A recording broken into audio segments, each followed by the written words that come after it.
Hello all and welcome to another Winged review, and we're back on the music scene this time with one of my favourite artists, Darren Hayes. This is one of those reviews where I plan on doing it and then about 6 months later I actually get around to doing it. So we're going to have a look at a load of the albums by Darren Hayes, including the ones during his time with Daniel Jones as part of Savage Garden, starting with their first album, the self-titled Savage Garden. This is a great album. Can't say I really like every song on the album, but it's still got some absolute classics. To the Moon and Back, Break Me, Shake Me, Carry On Dancing, all great stuff.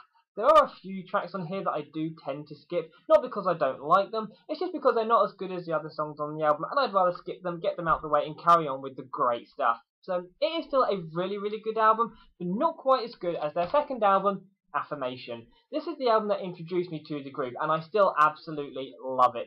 It remains to be one of the few albums that I can listen to all the way through without skipping any tracks on it. It's got some brilliant tracks. Affirmation, Crash and Burn, Two Beds and a Coffee Machine remains to be one of my favourite songs of all time. I absolutely love this album.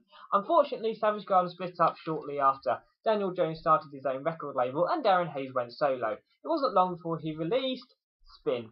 Although it is slightly different sounding to the Savage Garden stuff, it is still a really, really good album with some great tracks on it. Although one of them, Dirty, when I first listened to it, I wasn't that keen on it and was one of the ones that I tended to skip. Not because I didn't like it, but because, again, not as great as some of the other tracks. But after a little while, I gave it a second try, and now it is one of my favourite songs on the album. It's a really, really good album, and give things a second try, you never know, you might be surprised.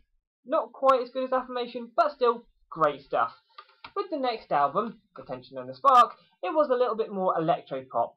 Different, but still a really, really good album. It's got some great tracks on it. Darkness, I Like the Way, Love and Attraction, best song on the album. It is really good. Although it is different to what the previous stuff has been like, it didn't ruin it. It may even have improved it in some ways. It is a really, really good album.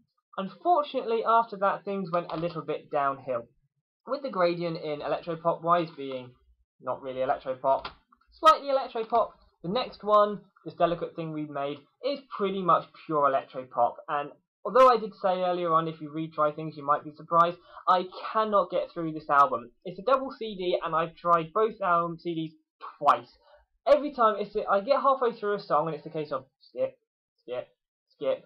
I can't do it. Maybe electropop just isn't my sort of thing, but I was really disappointed with this album. If you're in Ibiza and you're raving it up in the club, if this sort of thing comes on, it's probably great, but for just general listening, I just can't do it. I tried, not my sort of thing, really disappointed, and I actually did lose a little bit of faith in Darren Hayes with this sort of thing for his next stuff. So when I was on Facebook one day and I saw he posted a video for his next song, Blackout the Sun, which was from his next album, I was dubious about giving it a try, seeing as, considering the gradient, what if it's more of the same electropop stuff and I was going to be disappointed again. But I gave it a go, really, really good song, and I thought, if the rest of the album's going to be like that, it's going to be a really good album. Shortly after the album was released, Secret Codes and Battleships. Absolutely amazing album. Very surprised actually considering the gradient, but it was a great step back towards the Savage Garden side of things, which I was really, really pleased about, and seems to be something that a lot of other people have picked up on as well. Although I've not listened to this song for quite a while, it is still really good, and I am definitely going to be listening to it again very, very soon. From doing this review, I've actually kind of wanted to listen to all these albums once again. It's been a little while, but considering how things have been with him over particularly the last album, I was very, very impressed with this, and any sort of faith that I'd lost in him after this album had more than been restored with this one. It's an absolutely brilliant album, and it is a reason why he is one of my favourite artists ever, and I am really looking forward to whatever else he can do. See you next time.